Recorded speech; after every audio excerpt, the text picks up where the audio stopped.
Have you ever made buns at home that led to complete and utter disappointment? Or maybe you bought buns from the store and they were as flat as a pancake? Well, in today's video, I am here to turn your frown upside down and show you how to make soft and pillowy potato buns that take minimal effort and have double the protein. Let's get into it. The start of what makes a potato bun is, well, potatoes. What we essentially need for this recipe is a mashed potato. There are several ways to cook a potato to then make mashed potatoes, but on this channel we look for the simplest ways to cook without sacrificing on flavor. Enter dried mashed potatoes. You may be thinking these are fake potatoes. What the f are you doing, Nick? That's what I thought too, until I became woke. You see, these crumbs and pieces of dust are made with real potatoes, and I bet most people couldn't tell the difference between a homemade version and this version if they did a blind taste test. This is compounded with the fact that these will be added to many other ingredients which will completely mask any taste differences. Into a medium bowl, add 70 grams of water and microwave for 60 seconds. At this point, the water should be boiling or near boiling, so make sure you use gloves to grab the bowl out of the microwave. While stirring, add in 17 grams of dried potatoes, and once thickened, let it sit and cool down while we get our other ingredients ready. Grab a food processor, put it on a scale, and into it add 135 grams of 00 flour. What is 00 flour and why 00 flour, Nick? To put it simply, 00 flour is just regular flour that is ground into the finest of powder. In my experience, the benefits of this type of flour in a dough recipe is to 1. Have better elasticity when working with the dough, and 2. Provide a lighter,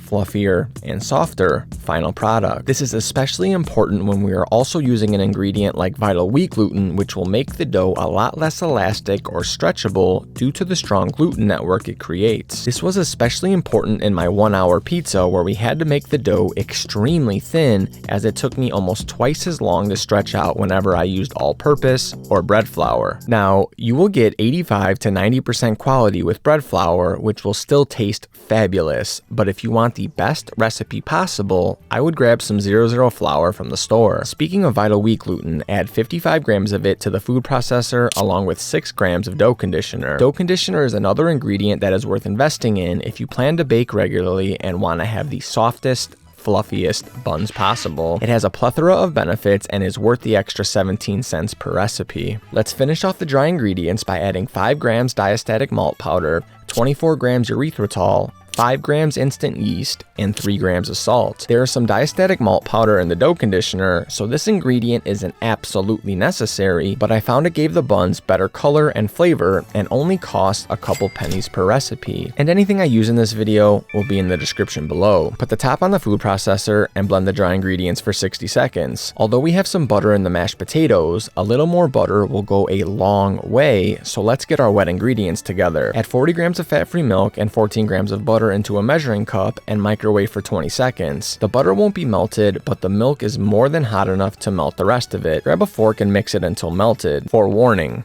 this shouldn't be hotter than 120 degrees or it may kill your yeast. Then we are going to pop the top off our food processor and add 1 whole egg, well, mostly at least. Oh, Rick! As well as our mashed potatoes. Pop the top on, start processing on high, and pour the buttermilk in over a 20 to 30 second period, then continue to blend for another 30 seconds. A nice dough has formed, but due to it being enriched with the butter and milk, the gluten network isn't very strong.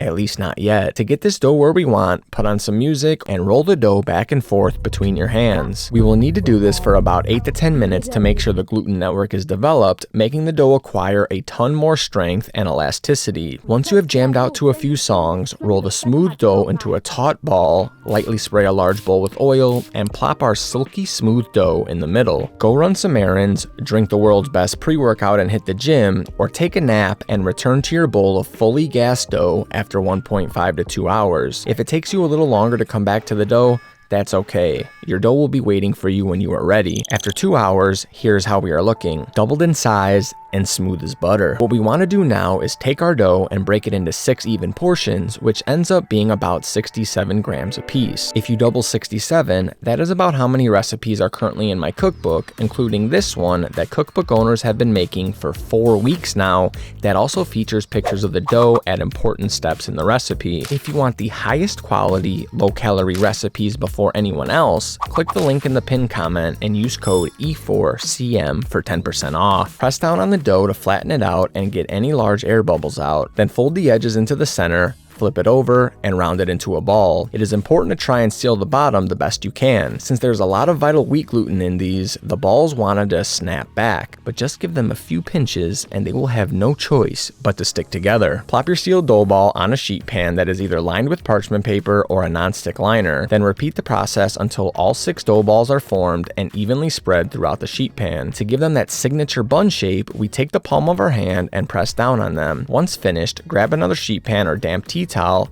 cover the buns, and set them in a warm place for 60 to 90 minutes. A little trick I like to use is preheating the oven for 1 minute and putting the buns straight into it to let them proof. Just make sure you don't preheat the oven for any more than 1 minute or you will ruin your buns. You never want to ruin your buns. Again, go relax and watch some Netflix or go for a walk. But for this step, make sure you are back in time to make sure they don't overproof. After 90 minutes, this is what we are looking like. The buns have doubled in size, and the last thing we need to do is rub some egg on them. For that, we need to grab a medium bowl, crack an egg into it, and add 20 grams of water. Whisk that son of a bitch until combined, and grab a brush. Bring out the true artist in yourself and cover each bun with a thin layer of egg wash, making sure to hit both the top and the sides of the bun for the best overall browning. Once all buns are glazed, throw them in a preheated 375-degree oven for 16 to 18 minutes, flipping the pan halfway through to ensure even browning. Time lapses of dough recipes are legit the greatest thing ever. When the buns are looking like a dime piece, remove them from the oven and immediately get them on a wire rack to cool. These buns are guaranteed to be the softest buns you have ever had. Even after I use and abuse them, look at how pillowy they are, still bouncing back to 100%. If you aren't going to use these in the next 4 to 5 days, I would get them vac sealed up and into the freezer until you need some buns. Then throw them in a 350-degree oven for 12 to 14 minutes and enjoy a potato bun with double the protein and 15% more volume than store-bought buns. Sometimes there are occasions that call for sandwich bread instead of a bun. Luckily in this video here, I show you how to make bread at home that has 128 grams of protein, and you will never have to buy bread again. Until next time, deuces.